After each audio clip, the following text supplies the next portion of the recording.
Fantastic Four First Steps is dropped in theaters, so let's talk spoilers.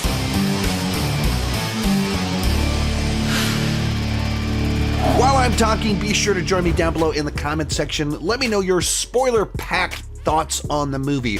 Also, I'll put those chapter markers down below so you can skip ahead to the topic, post-credit scene, the character, whatever it is that I talked about on spoilery stuff, you can find it down below. And let's get started. First things I want to talk about, my thoughts on the movie with a few more days to process it, seeing it a second time, and actually I went on the show Double Toasted a couple days back where we talked about the movie. They were positive on the movie, but a little bit more negative than I was, and so put some ideas in my head, and then I watched it a second time.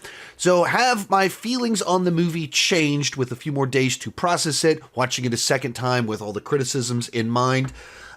Not really. I mean, the thing that really works for me is that I feel like it really takes me to a distant world.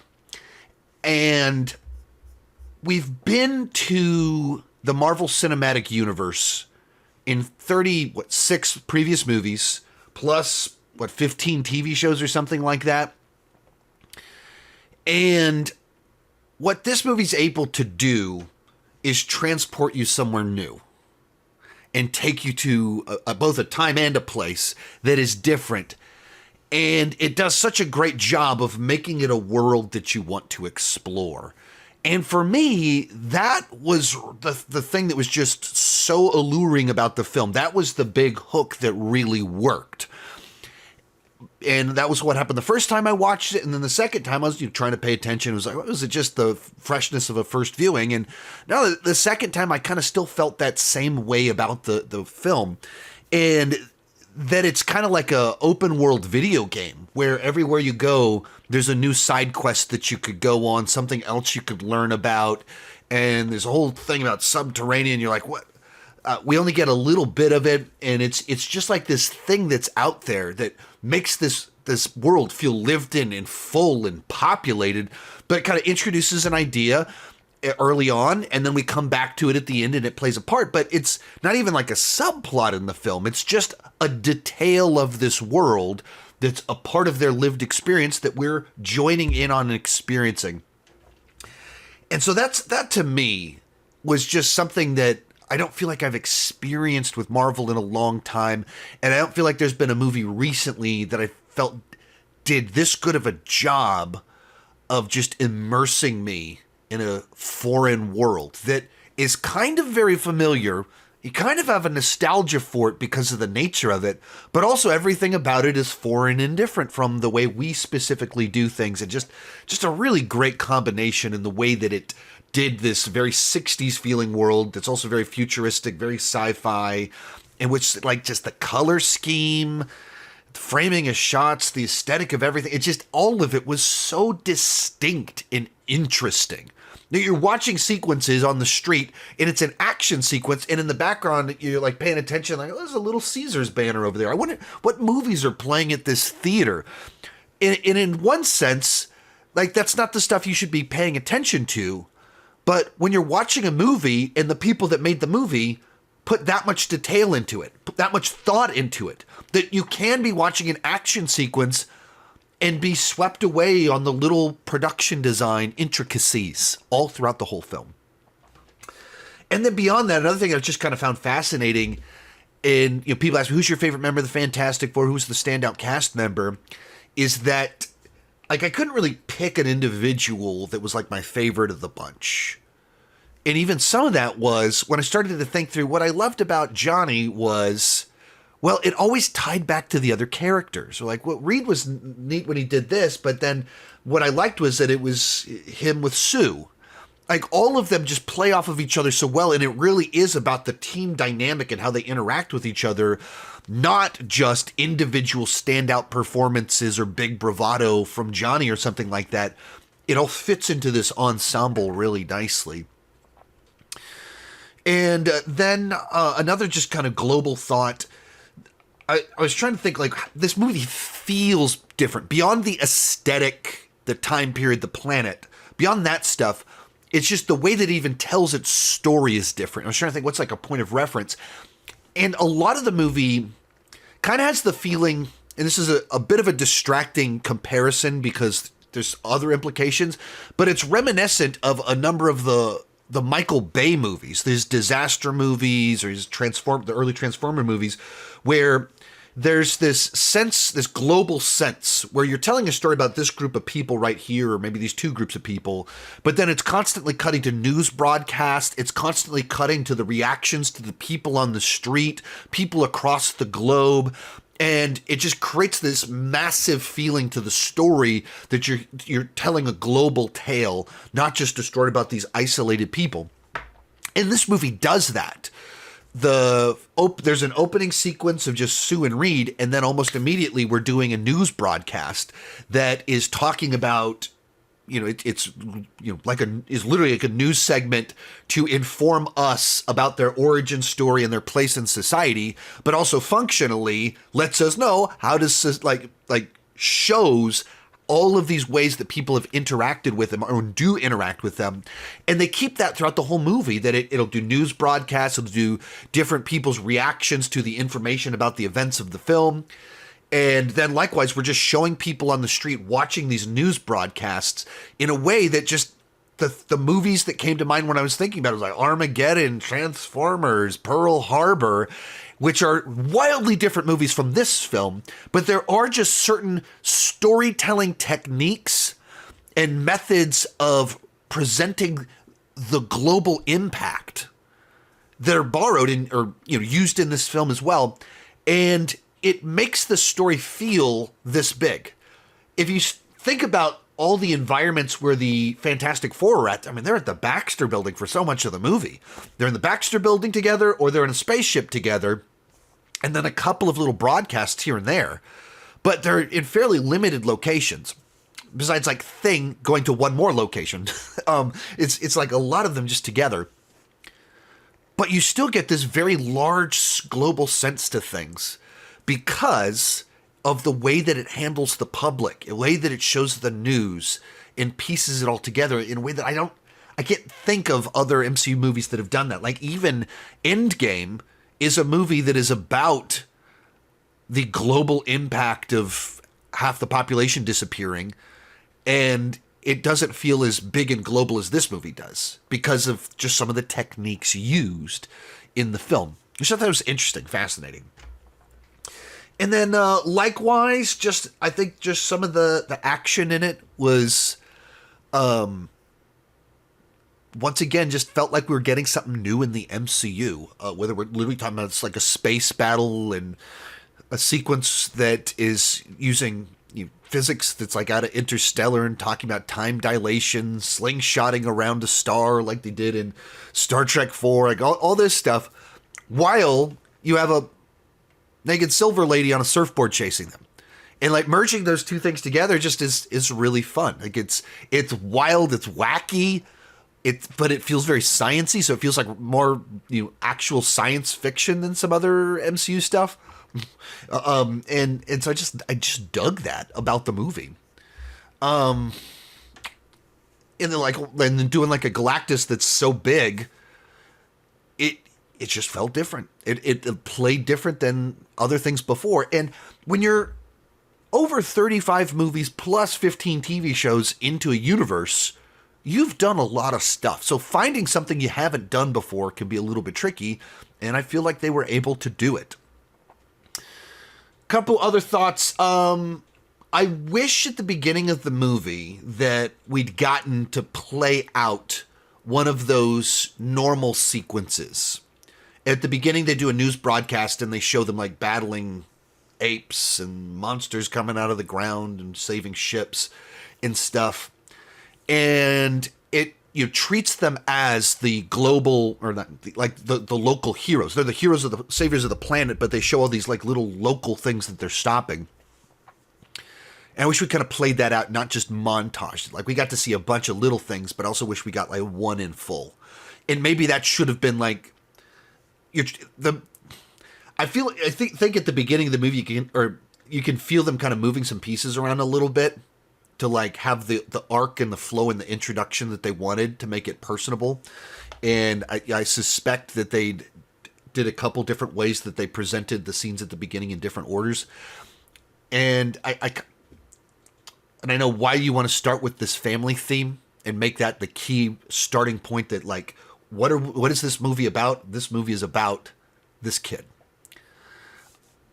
I just wonder if there's also some way that if you could have started off with our cold open is one of those little action sequences, and it's them saving the day, and then they go home to take off their outfits, and they find out she's pregnant, and then you immediately go into, oh, this is going to change everything because we just established who they were, and then maybe I don't know.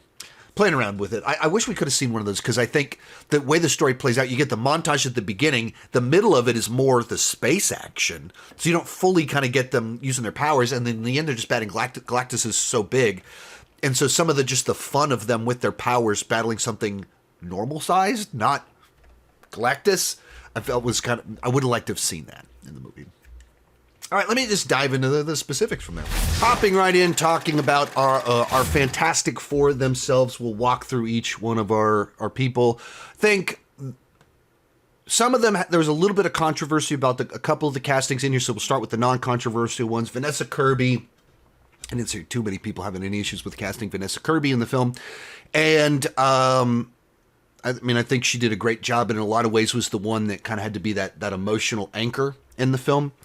As she's the mom trying to protect her kid, she doesn't, as much get to be the person making Johnny gets to just hop into danger constantly, and she's not the one that's able to do that quite as much, and she's not as smart as Reed, so she's kind of the emotional anchor and the one making it very personal in the reality of a mother's baby is in danger, and so she, for a movie that it's a comic book movie, but there's so many moments where she just carries a lot of emotional weight. The argument between Reed and Sue about him contemplating giving up their kid, as extreme as it is, of our cosmic baby is being threatened by the cosmic being coming to eat the earth. It plays like an actual argument that married people have, of the frustrations of the reality of doing life with someone, and their strengths also being their weaknesses, and the way that the things that we're good at it just felt so much more authentic and less of just contrived drama than a lot of these movies have. Now, Reed Richards was one of our controversial casting picks for a couple reasons. One of them being that people have had their fan casting in their head, who the MCU should cast years before they picked Pedro. And then Pedro is kind of that guy that is just showing up in every franchise. Thanos likes to collect Infinity Stones, and Pedro loves to collect franchises. And literally in the last 6 weeks, he's been in 3 different movies in 6 weeks. That's kind of a lot.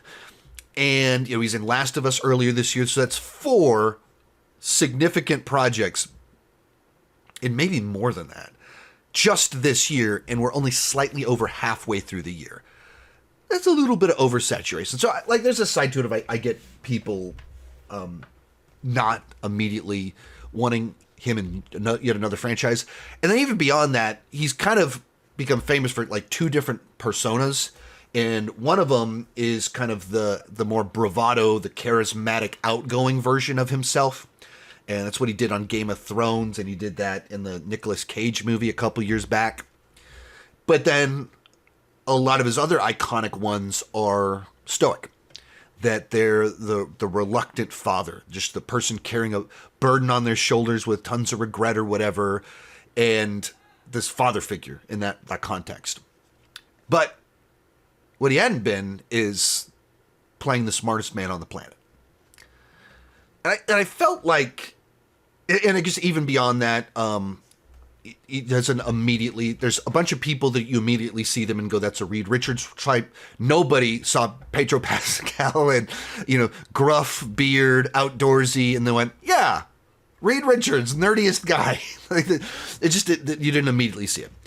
But I feel like in the movie, his stoic qualities translate well to Reed Richards, smartest man on the planet, weight of the world on his shoulders. Reed Richards isn't supposed to be the super charismatic guy. He's the nerdy guy, and so he has that screen presence, and you get the sense that this guy, anytime that there's a problem that isn't solved, he feels that like people died because a problem wasn't solved. My friend is a rock man now because I didn't solve a problem. I didn't see something, and he just carries that burden of, because I'm the smartest, I have to be able to solve everything.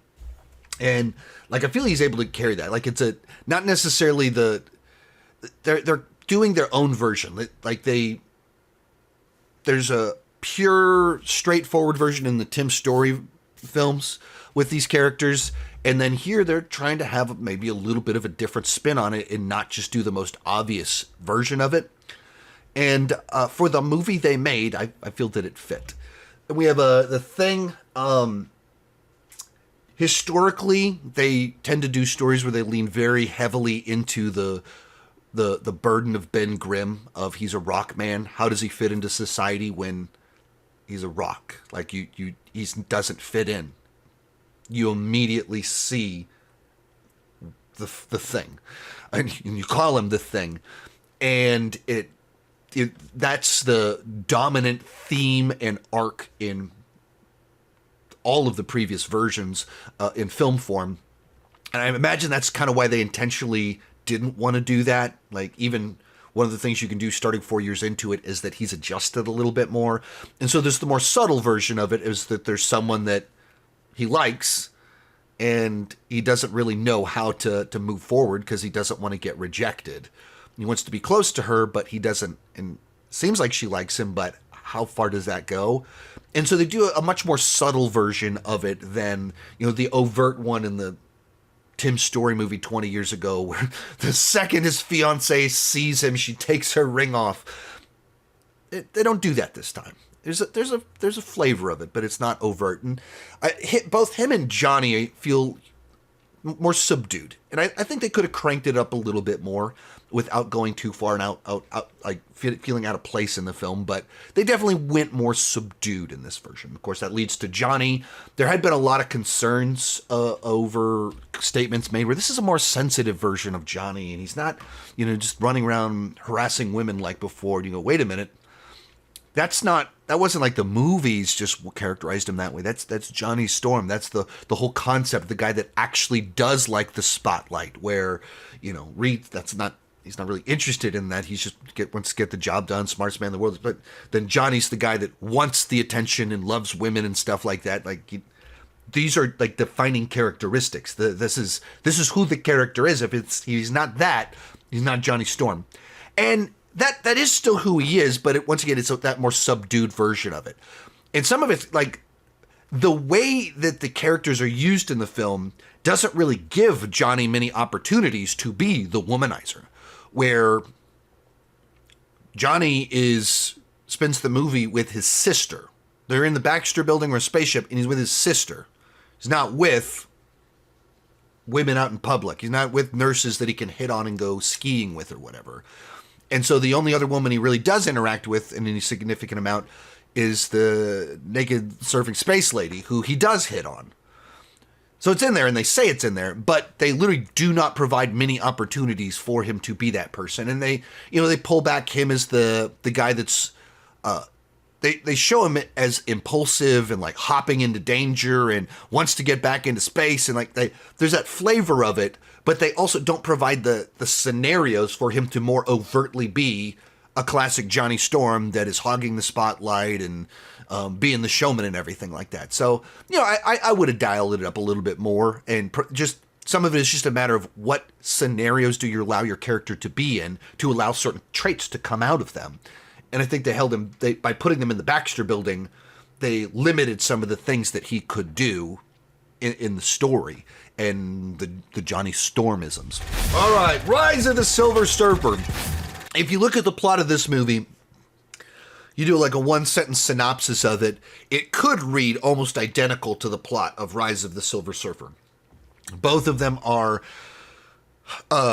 tales of Silver Surfer showing up as the Herald of Galactus who wants to eat the Earth, but our Silver Surfer doesn't actually want to be serving Galactus, but they're doing it to save their world or whatever. and in the end kind of have a bit of a change of heart, and Galactus shows up and Silver Surfer helps stop him. In simple, basic terms, they have the exact same plot. Now, in execution, in the specifics, they are wildly different. But, like, there's a side to it where you go, they didn't want to just repeat the origin story. So they did that just in a little quick summary at the beginning. But they did repeat the plot of the second movie. All right. Like, I guess there's only there are a handful of very iconic things to do with the Fantastic Four, and they picked the second one instead of the origin one. And the origin is still in there a little bit. So I just thought that was kind of funny.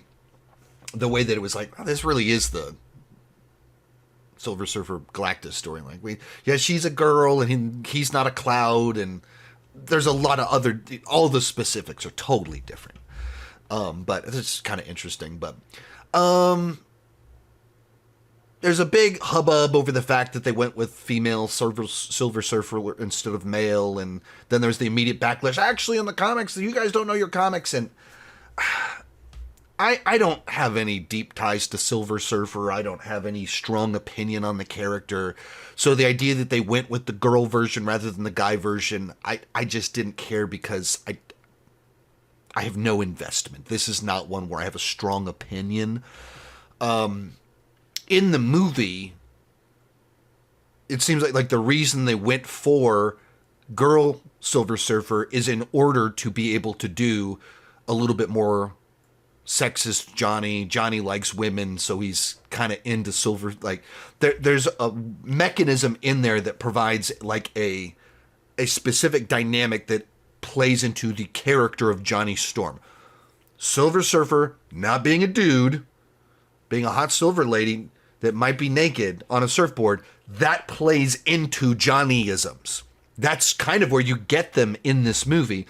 So there is a reason that they made the change. And, obviously Hollywood has weird agendas these days, and it seems sometimes that they're just checking boxes. Like, yeah, sometimes that happens. And also sometimes there are plot reasons that you want to change things out. Like, I didn't watch this movie and think to myself, man, if Silver Surfer had been the male version, man, how much better this movie would have been. Like, I just don't. There's a dynamic in this movie that's a little bit fun and interesting with Johnny because we went with girl version that I just don't know, like, why would it be more exciting to. But like I said, I'm not invested in Silver Surfer, so like if I was really invested in the primary male version, like I don't even know the names of either one of them because I'm just not a Silver Surfer person. The person of a space person on the surfboard has never been that particularly interesting to me, so I just never cared. But I get it if someone wasn't. But I felt in the movie Silver Surfer was the big surprise for me. That which is kind of funny because it's not even that they did anything actually that different. It's the Silver Surfer story. It's the arc. It's Rise of the Silver Surfer again. But they're just able to find a way to have the character come off so sympathetic. Like, as she's telling a world they're all gonna die, she does it in this real honest, sincere fashion that it seems like she knows she's saying the worst possible news ever, but she's also like, hey, your time is up. It happened, but hey, go say all the things you wish you would have said and spend time with the people that you love. Make right with the people that you feel like you should make right with. And there's like a kindness in there that had more emotional weight than I was expecting going into the film. So I felt Silver Surfer was almost kind of a surprise. And some of that was also the fun of the Johnny dynamic in there too. And then when as much as I'm not really into the idea of a space person on a surfboard, because that's a very goofy idea when you say that sentence, when you're, on Galactus's ship and Silver Surfer is surfing on lava, they made me buy into it. And when we're doing a chase scene in a wormhole where we got someone surfing a wormhole while Johnny is trying to bend lasers to hit her, while Sue's in labor, and then we're at a star that's converting into almost turning into a black hole, and we're surfing around on that too. Like, it was just wild in a fun way that made me buy into it. So I thought all that stuff worked much better than I was expecting it to work. Let's talk about Mole Man for just a little bit here. That actually got to interview the actor Paul Walter Hauser actually earlier this year for another project that he was in. So that was kind of fun. And I wish I had more time to interview them because I could ask them a couple questions about this, but it was far enough out that I just didn't want to go there in that particular interview. Instead, talk a little Cobra Kai with him. But one of the things I just kind of liked, during my ride home, talking with my wife, one of the things we talked about was how it felt like they got away with having this really big implication of this underworld without needing to spend time on it. That we like montage at the beginning that there's a city underneath the city and a whole culture down there, and there's all this tension, and it tells you what you need to know. And it wouldn't surprise me if there was a good bit of like deleted scenes or something and that they expanded all of that. It feels like the kind of movie where what they gave me was very cohesive in my mind, but I can easily imagine a version of the film that is quite a bit longer, where a number of things that play perfectly fine in a news broadcast in a montage could be a whole subplot in and of themselves and actually wouldn't know what the movie, I'd have to stop and think about that, but the movie just play very differently, but you have this film kind of filled with more subplots and expanding on all these different things. But I just thought it very organically in these early news segments established this very dense populated world of things to explore and implications and adventures to be had. Thus, when we get to the third act and you're going, oh yeah, that's right, if you start destroying buildings, this movie could have a death toll of 500,000. maybe we should find a way so that there's not a bunch of people in all of these skyscrapers that are about to be destroyed. And so all of a sudden, this thing that was just a world-building detail at the beginning, or just kind of mention, you're like, oh, that's interesting. I wonder what else is kind of going on in the city.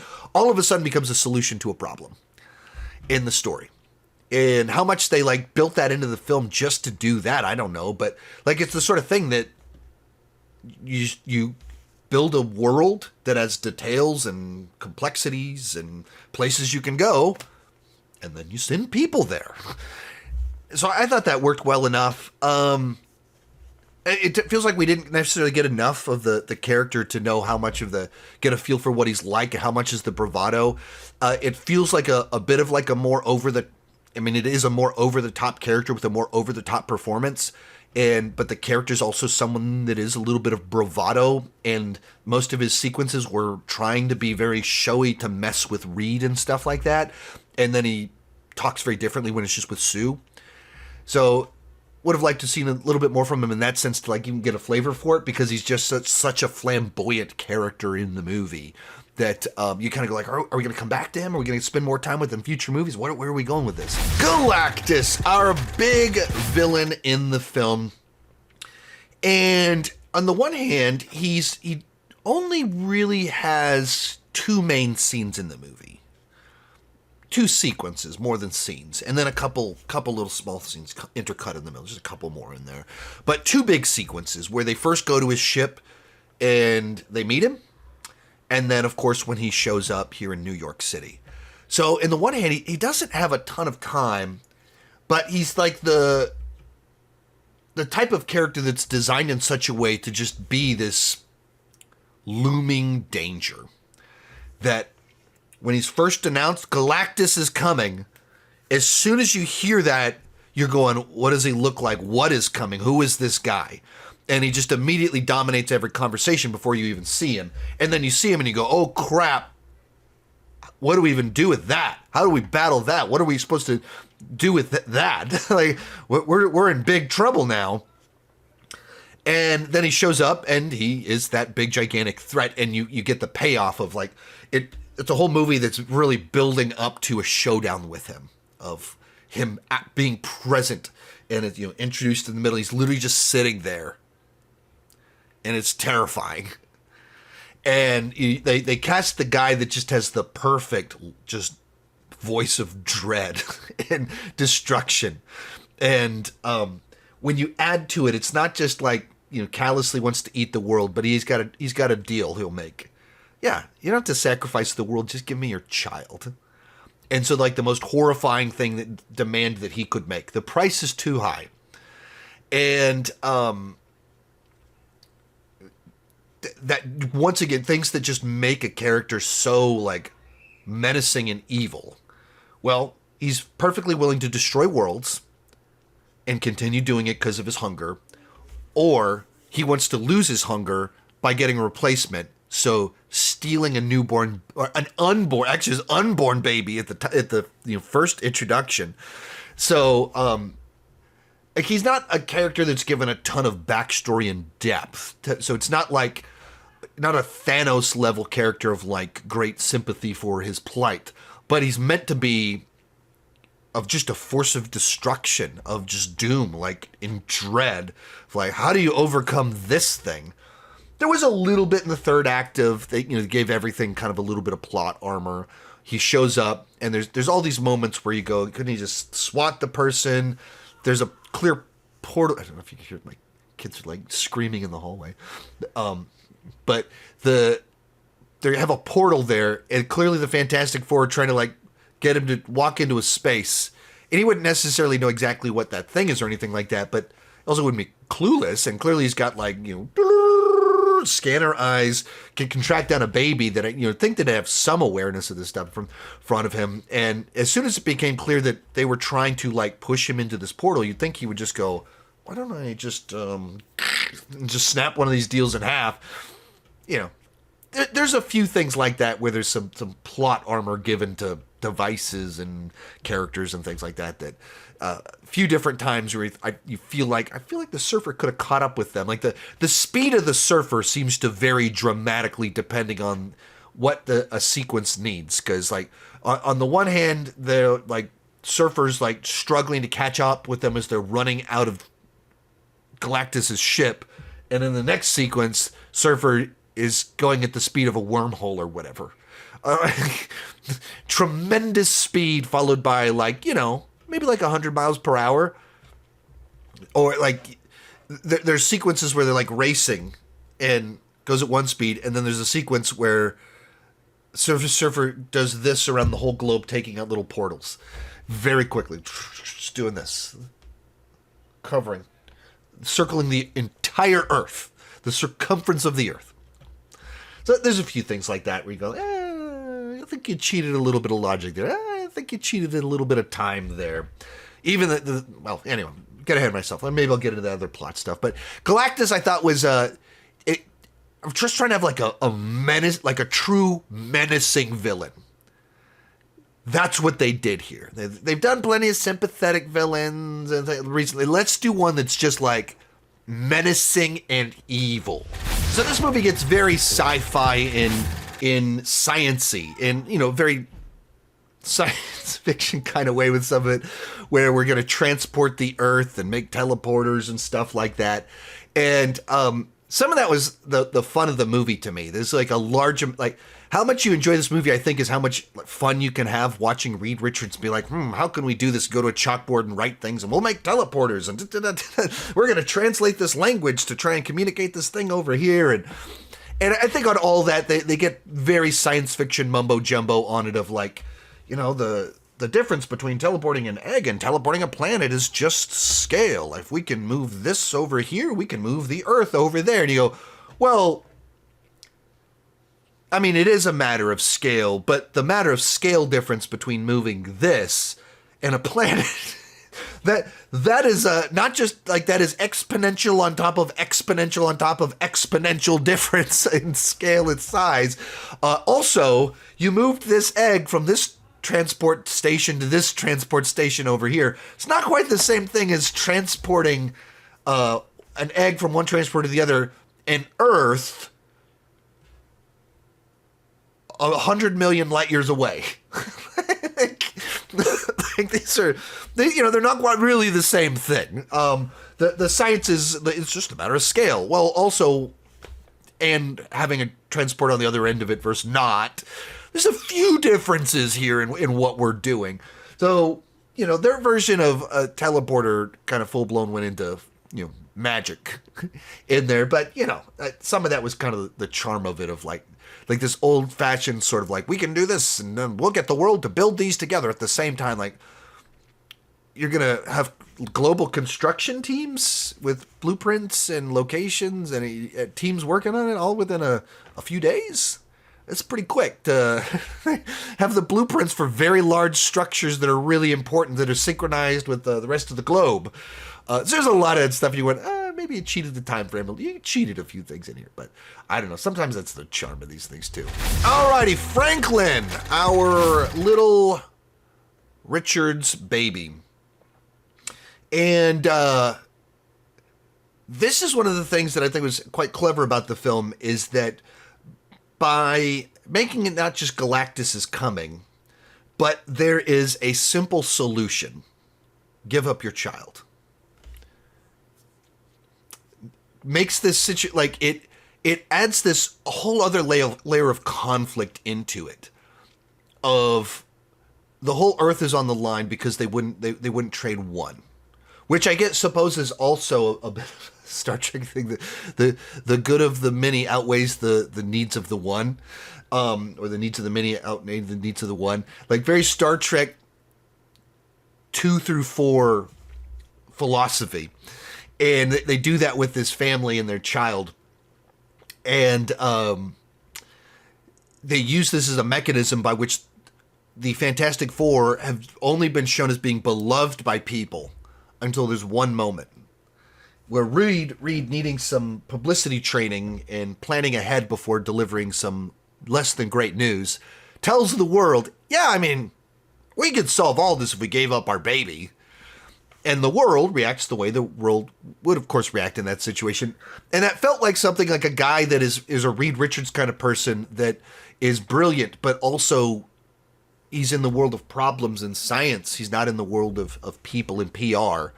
And so he gives a true answer that was not a useful answer for himself or for others, that causes an enormous amount of trouble in the world, but also conflict in the story that kind of ties into what they're doing with the Fantastic Four, in the sense of this being this global story of, we're constantly seeing how the world reacts to them and is obsessed with them and entrusts them and then turns on them and then comes back around to them and then works together with them.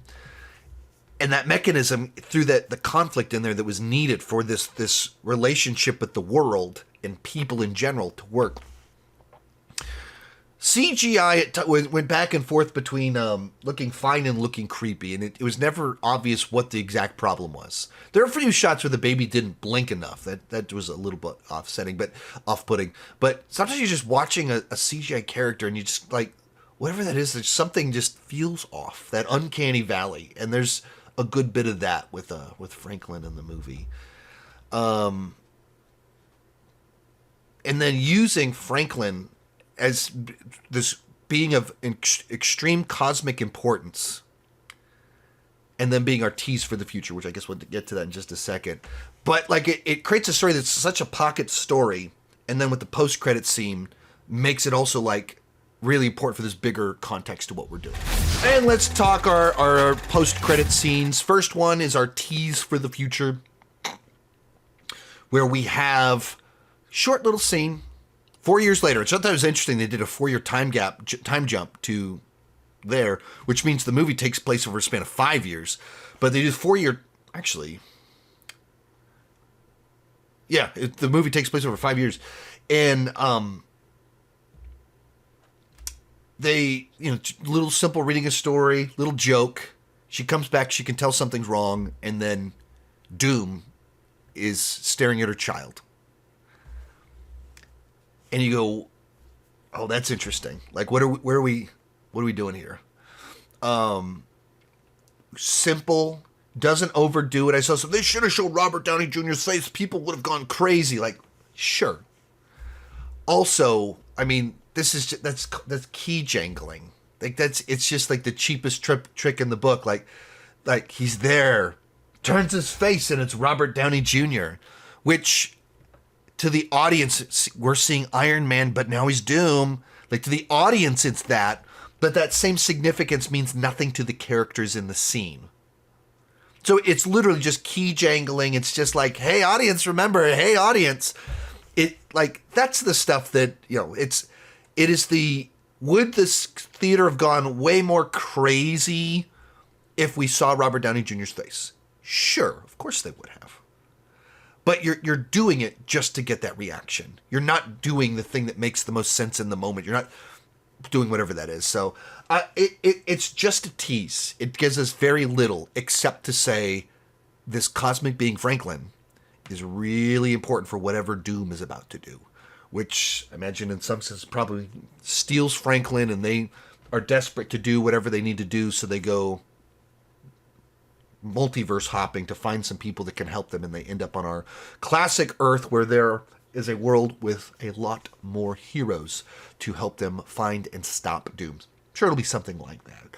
But just a tease. Cool tease. Didn't do nearly as much key jangling as it could have. And I don't have any problem with that. You don't need to oversell me on your tease to get me excited. Like, I know what Robert Downey Jr. looks like. You don't have to show me his face for me to go, oh, it's Doom. Oh, you don't need to do that. And also, it would have probably been very confusing because these movies are seen by more people than just us that are on the internet all the time. Normal randos that don't follow casting news. You're watching that, and Tony Stark turns his face. They go, what's Tony Stark doing stealing a baby? They don't know. So it'd actually be confusing for a number of people if you did something like that. Then our final one on here, it's just a little fun one that is a little bit of a callback that means if you're not familiar with some of the old Fantastic Four cartoons, that final little bit is probably just like, hey, why did we do that? That was kind of weird. Like, they referenced and briefly showed a little cartoon. Why'd you do it? Like, it's one of these deals that it's like the long history of Fantastic Four back to stuff they were doing in the 1960s and the very early, very primitive cartoons and stuff. And so they did their own version of that in this world, which is a nice little like callback to classic Fantastic Four stuff. That's a nice little touch. It's a fun, cute little thing. But, there's not, that's all it is. And if you're not familiar with all those old cartoons, it probably means significantly less to you. So overall, I really dug the movie, and just having a Marvel film that feels like it was directed by a person, and they allowed that person to bring a specific aesthetic to it, storytelling techniques, and it just clearly made something that felt so fresh and new, where a lot of them at a certain point in time don't feel that way. Doesn't mean they're bad, but when you're over 30 movies into spending time in one storytelling style, one whole bunch of different things, a certain amount of staleness can set in. And then this comes along, and it's wholly new. It's in the same franchise, but it's on a different Earth with a different style, and that's what I loved about this movie. Join me down below in the comment section. Let me know your thoughts on it. Feel free to spoil away. It says spoilers on the thumbnail and in the title.